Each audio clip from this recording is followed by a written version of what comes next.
Bismillahirrahmanirrahim. Assalamualaikum warahmatullahi wabarakatuh. Eh, Salam sejahtera buat kita semua, Bapak Ibu guru olahraga dimanapun berada. Salam sehat dan terus semangat belajar PPK PJOK yang ke sesi 9. Sebelum saya ke soal, bahwa soal-soal ini nanti saya akan buatkan kuis buat Bapak Ibu semuanya, dan Bapak Ibu semuanya bisa kerjakan soal-soal kuis ini di link deskripsi di grup atau di channel Telegram saya ya. Seperti itu. Kita langsung saja ke nomor 1. Pendidikan jasmani adalah disiplin yang berorientasi tubuh atau fisik manusia. Di samping berorientasi pada disiplin mental dan sosial. Hal ini sesuai dengan orientasi pendidikan jasmani pada ini berhubungan dengan landasan pendidikan jasmani ya, Bapak Ibu gurunya. Apakah masuk landasan biologis, sosiologis, atau sosiologis? Itu yang Bapak Ibu guru masih ingat untuk materi tentang landasan pendidikan jasmani. Langsung saja, option A, landasan sosiologis dalam pendidikan jasmani. B, landasan etimologis dalam pendidikan jasmani. C, landasan psikologis pendidikan jasmani. D, landasan biologis bagi pendidikan jasmani. Dan E, landasan emosional bagi pendidikan jasmani. Nah, kata kunci soal di sini adalah yang berorientasi tubuh atau fisik manusia. Jadi jelas ya di sini ya Bapak Ibu ya. Jawabannya adalah tentang biologis. Karena ada 3 landasan pendidikan jasmani, yaitu sosiologis, psikologis, dan biologis. Seperti itu. Yang tepat di sini adalah karena berhubungan dengan orientasi tubuh atau fisik manusia. Yaitu yang tepat adalah landasan biologis. Kita lanjut ke soal berikutnya. Ini sedikit saya tambahin penjelasan. Landasan biologis itu berorientasi pada tubuh manusia dan disiplin mental dan sosial. Landasan psikologis kata kuncinya yaitu adalah seperti kepribadian, karakter, dan pola pikir psikologis. Kalau sosiologis adalah sebagai wahana untuk bersosialisasi. Ini sebenarnya mudah. Kadang yang susah itu ketika ada soal yang dianalisis yang sering membingungkan antara di psikologis atau di biologis seperti itu. Soal berikutnya, mengembangkan kepercayaan diri dan kemampuan untuk menguasai keterampilan gerak dasar yang akan mendorong partisipasinya dalam aneka aktivitas jasmani. Merupakan salah satu tujuan pendidikan jasmani. Berikut contoh bentuk aktivitas yang dapat diterapkan adalah, ingat kata kunci soal di sini adalah untuk mengembangkan kepercayaan diri itu siswa atau kelompok tersebut akan mendorong partisipasinya dalam aneka aktivitas jasmani. Pastinya di sini adalah tim ya. Kalau teman-teman fokus ke sini nanti akan fokus ke option yang C atau yang E karena kepercayaan diri ya. Nah, di sini ada tambahan kata kunci yang akan mendorong partisipasinya dalam aneka aktivitas jasmani. Apakah A, sebagai anggota tim sepak bola memberikan kontribusi strategi permainan jika diinstruksikan. B, melakukan latihan memanah dengan sungguh-sungguh jika dimasukkan tim panahan. Ya, salah ya. Sebagai anggota tim futsal berpartisipasi aktif menggunakan keterampilan bermain, menerapkan strategi dan semangat dalam permainan. Yang D, melaksanakan sungguh-sungguh kegiatan latihan dalam tim sepak bola bila diamati oleh guru. Berpartisipasi aktif dalam kegiatan ekstrakurikuler bela diri pencak silat. Juga salah ya. Karena di sini ada tambahan kata kunci mendorong partisipasinya dalam aneka aktivitas jasmani ya. Ini adalah semua adalah tim ya. Nah, yang paling tepat mana terkait dengan redaksional apa yang ditanyakan oleh soal atau yang diharapkan oleh soal tersebut. Yaitu yang tepat adalah sebagai anggota tim futsal berpartisipasi aktif menggunakan keterampilan bermain, menerapkan strategi dan semangat dalam permainan. Oke, seperti itu ya. Kita lanjut ke soal berikutnya, Bapak Ibu semuanya. Yang menjadi ciri pembeda antara pendidikan jasmani dan olahraga kompetitif antara lain. Ingat, pendidikan jasmani dan olahraga kompetitif. Nah, kalau soal seperti ini sudah saya sering singgung di sesi-sesi sebelumnya. Bapak Ibu guru tidak usah membaca semua jawaban, cukup fokus pada salah satu, nanti kita kembalikan lagi ke jawaban tersebut dengan apa yang ditanyakan oleh soal.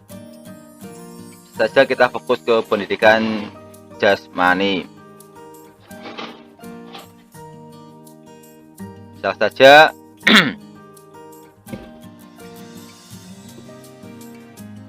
pendidikan jasmani menitik beratkan pada sistem penilaian final score. Apakah benar? Salah ya. Pendidikan jasmani memiliki fokus orientasi pada peserta didik atau child oriented. Benar ya. Bisa jadi juga ya. Pendidikan jasmani membentuk individu sesuai dengan kebutuhan fungsional cabang olahraga. Membentuk individu sesuai dengan kebutuhan fungsional cabang olahraga. Salah ya. Olahraga kompetitif selalu dipertandingkan, sedangkan pendidikan jasmani tidak boleh sama sekali ada pertandingan. Ini juga kurang tepat sekali.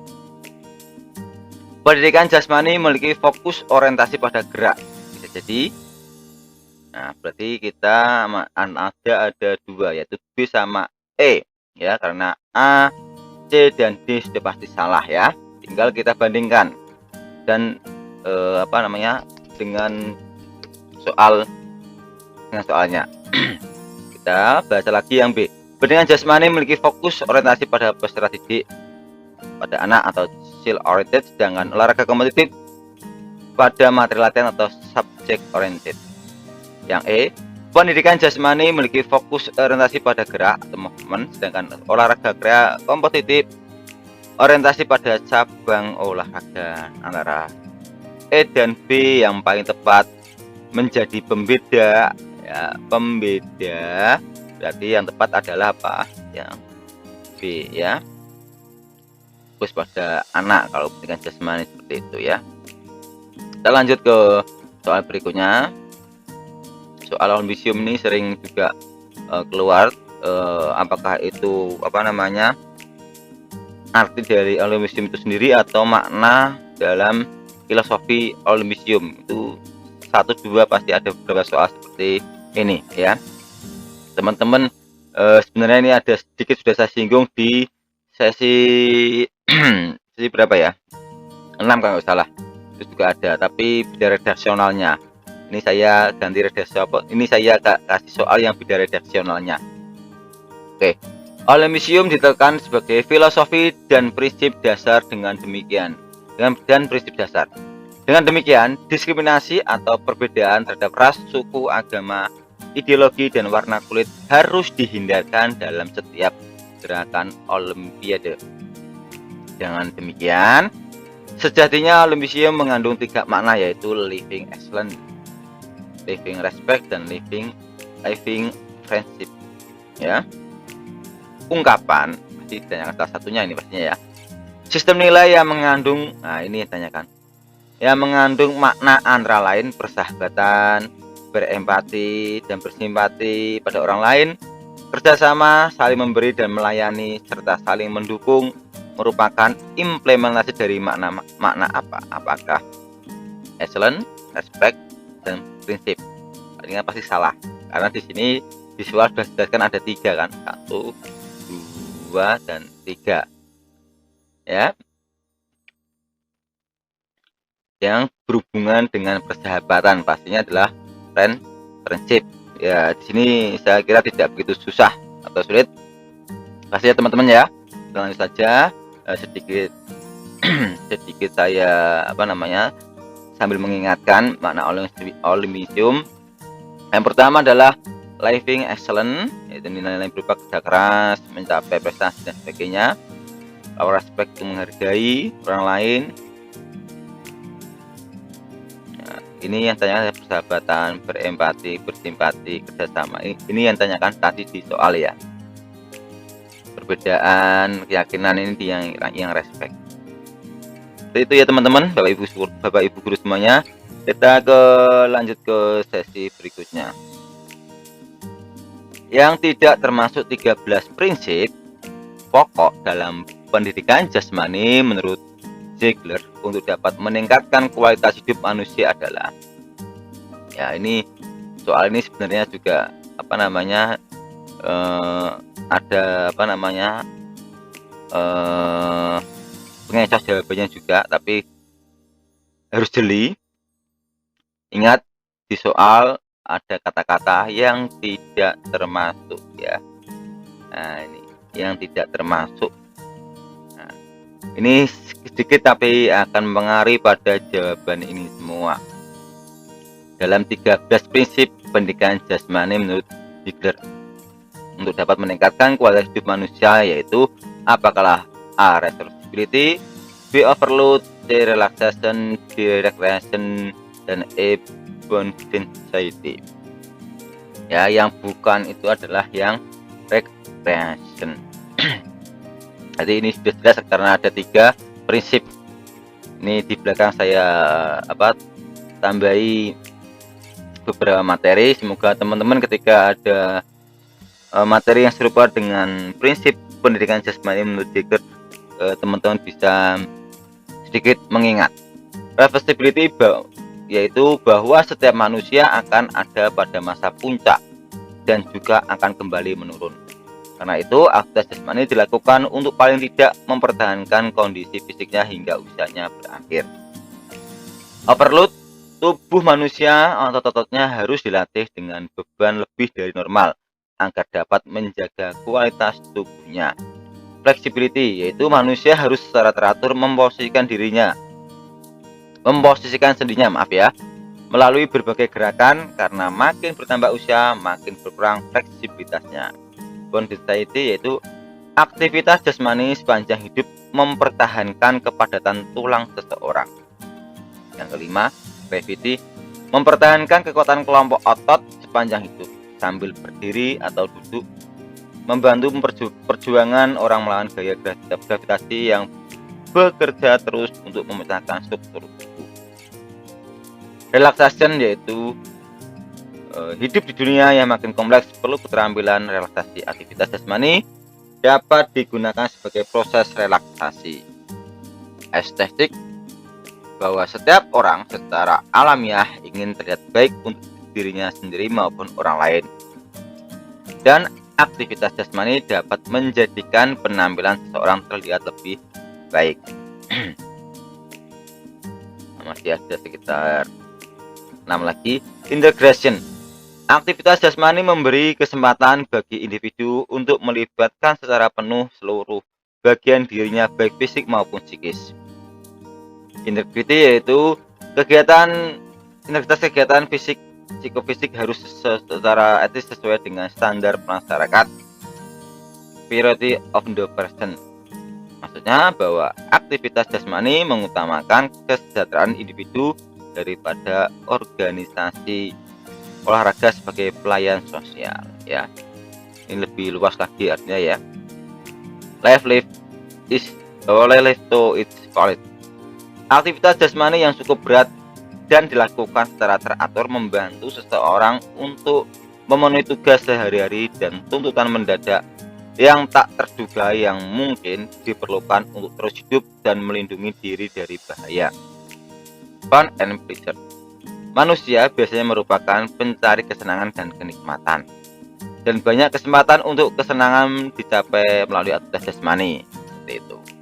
Longevity, prinsip panjang umur menegaskan bahwa aktivitas jasmani secara teratur sepanjang hidup dapat membantu manusia hidup lebih lama. Itu 13 prinsip penjelas menurut Ziegler. Jadi teman-teman cukup sering dibaca saja untuk mengingatnya ya. atau perlu ditempel di dinding kamar biar selalu terbaca. Ini juga prinsip sama tadi ya, ini soal berikutnya hampir sama. Beberapa prinsip umum ya dalam memberikan materi pendidikan jasmani adalah, ingat di sini ada kata kunci lagi yaitu kecuali. Sengaja nggak saya kasih beda warna biar teman-teman lebih fokus. Pendidikan jasmani A, apakah pendidikan jasmani pada hakikatnya adalah proses pendidikan yang memanfaatkan aktivitas fisik, apa betul? Ya. Model pembelajaran pendidikan jasmani harus seimbang antara terpusat pada guru dan pada siswa. Orientasi pembelajaran harus disesuaikan dengan perkembangan anak. Isi dan materi serta cara penyampaiannya harus menarik dan menyenangkan. Ya, betul. Ya, harus disesuaikan dengan perkembangan anak prinsipnya. Pendekatan holistik tubuh jiwa ini termasuk pola penekanan pada ketiga domain kependidikan yaitu psikomotor, kognitif, dan afektif. Domain kependidikan. Oke, betul. Model pembelajaran pendidikan jasmani tidak harus terpusat pada didik, pada guru, tapi pada siswa. Nah, ini antara dua ini, antara ini sama ini. Ya. Di mana perbedaannya? Ini, ya ini juga salah satu pengintas jawaban juga, harus hati-hati. Di sini harus seimbang antara terpusat pada guru dan siswa. Yang E tidak harus terpusat pada guru tapi pada siswa. Nah, prinsip umum dalam pembelajaran pendidikan jasmani yang ditanyakan adalah kecuali. Kalau kecuali yang lebih tepat adalah ini. Kalau ini benar karena harus terpusat pada, tidak harus terpusat pada guru tapi pada siswa. Ini kan harus seimbang ya. Jawabannya adalah yang B ya. Oke. Ini di sini saya tambahin penjelasan. Prinsip umum pendidikan jasmani. Pendidikan jasmani pada hakikatnya adalah proses pendidikan yang memanfaatkan aktivitas fisik. Yang kedua, model pembelajaran pendidikan jasmani tidak harus ya terpusat pada guru tapi pada siswa. Yang ketiga, orientasi pembelajaran harus disesuaikan dengan perkembangan anak dan isi dan materi serta cara penyampaiannya harus menarik dan menyenangkan. Pastinya kita mengajar kelas rendah atau di SD ya, kelas rendah dan kelas tinggi juga beda penyampaiannya, begitu pula untuk yang tingkat SMP maupun SMA. Seperti itu ya. Pendekatan holistik tubuh jiwa ini termasuk pula penekanan pada ketiga domain kependidikan yaitu psikomotor, kognitif, dan afektif. Dan soal berikutnya ini juga sama. Ini 4 konsep komponen dalam memberikan materi PJOK di sekolah. Kecuali, ingat di sini ada kata kecuali. Apakah komponen anorganik, B komponen neuromuskuler, C komponen intelektual, D komponen emosional, dan E komponen organik. Yang kecuali ya, yang kecuali pastinya kalau ini betul, ini betul, betul. Dan yang kecuali adalah anorganik. 4 konsep dalam memberikan materi PJOK di sekolah. Ini saya kasih penjelasannya bahwa konsep komponen pendidikan jasmani ada 4 yaitu komponen organik, neuromuskuler, intelektual, dan emosional. Sedikit saya bacakan biar tambah-tambah untuk mudah. Komponen organik merupakan gambaran pada aspek fisik dan psikomotor dan harus dicapai pada setiap proses pembelajaran yang meliputi kapasitas fungsional dari organ-organ seperti jantung dan otot. Sedangkan komponen neuromuskuler yaitu gambaran tentang aspek kemampuan unjuk kerja, keterampilan gerak yang didasari oleh kelenturan, kelincahan, keseimbangan, kecepatan, dan lain-lain.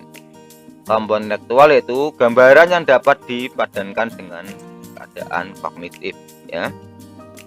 Sedangkan yang terakhir atau yang keempat, komponen emosional yaitu merupakan sebuah gambaran yang dapat dipadankan dengan efektif. Ya, ini psikomotor, kalau ini psikomotor ya.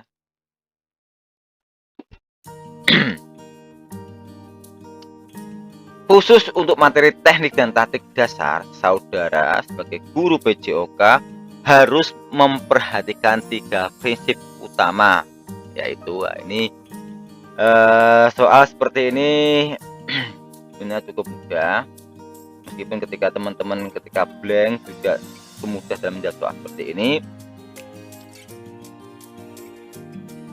Bagaimana teknik dan taktiknya, bagaimana tipsnya. Nah, kita baca dulu dari awal ya. A. Memulai materi dari yang paling mudah menuju yang berat. Memulai materi dari yang paling ringan menuju yang berat. Memulai materi dari yang paling mudah menuju yang paling kompleks. Memulai materi dari yang paling enteng menuju yang paling kompleks. Memulai materi dari yang paling ringan menuju yang sukar. Nah, ini sudah saya garis tanda bawahi untuk untuk konsep berpikirnya.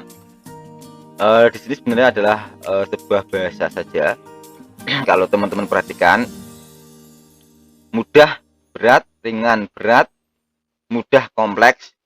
Kalau sederhana dia kompleks ya, enteng tidak, kurang baku. Ringan sukar, tidak salah ya. Mudah berat atau mudah atau susah atau sukar, nah, pastinya adalah yang tepat adalah ringan dan berat. Nah, itu mudah kan jawabnya. Saya banyak berpikir. Memulai materi dari yang paling ringan menuju materi yang paling berat. Buah bahasa saja sebenarnya, cuman itu dasar ya. Prinsip utama dalam materi teknik dan taktik yang harus diperhatikan sebagai seorang guru PJOK.